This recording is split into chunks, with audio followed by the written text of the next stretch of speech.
Hello, Jadis Community, another vlog. And again, for today's video, atong tumagon yung mga pangutana nga paunsag yun mag-vlog. Well, wala gyud perfect formula nga kung paunsa ka mag-vlog. Ang imo lang buhaton is to start now vlogging. So, sa imo lang i-content. Kasi kung sa imo lang mga daily activities nimo, or sa imong ginabuhat, pwede na siya i-content and i-edit na mo gamay, or pwede po i-raw ang imong content. Ako actually dili magay ko taga-edit sa ko ang vlog, raw gay ang uban ako mga vlogs, no. So ayo pud pag-uol nga imong mga views waabot ra ka ng isa ka buok, okay ra na nga na kay isa ka buok viewer. Meaning to say nga naay nag-support sa imuha nga vlog ka. Ayaw pagpa-pressure atong gusto nyo ka mag-million views dahil first vlogging nimo dili oy.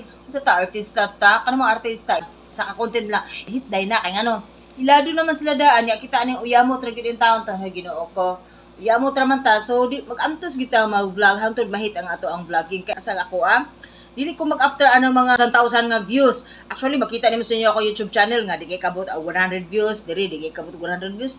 Dili ko ma-pressure dala, dili po ko mag-uul na okay ra na sa kuha. Ayaw mo pag-uul nga. Isa ko kay ngano, ang importante nga naay ming lantaw sa imuha.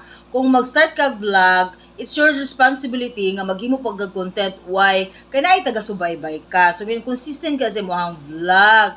So, ana ra siya. Kinahanglan, kung mag-vlog po ka, ayaw gyud i-pressure di mong kagalingon, ilingaw-lingaw ra gyud nimong kagalingon. Correct? Ayaw pag after og sweldo, kay kung mag-after kag sweldo, back down gyud ka kaysa vlogging kinahanglan na kay passion. Di naman consistent pud ka. Moabot ra na ang sweldo, murag 8 part ra na ang sweldo. Ang importante nga nag-enjoy ka sa imong vlog. Kay uban man gud mag-vlog nga himo lang lingaw-lingaw din.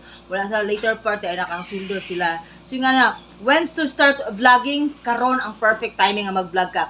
Paunsa ka mag-vlog karon pag yaw-yaw nagsugod at i-post sa imong Facebook or i-post sa imong YouTube channel.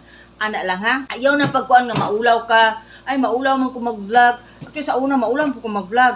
Pero kay mag-vlog man ka so kinahanglan panindigan na nimo. Ayun na kapag ula-ulay mo na panindigan yun nga mag-vlog jud ko. Itatakis mo utok nga kung nag-start ka vlog na ana kay follower na ana subscribe sa imuha.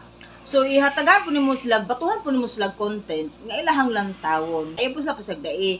Kaya kung dili po ka magkugi, so mawala po na. So, alagaan po na ito ang mga follower kasi sila na mumubuhay sa ito ang page or sa ito ang channel.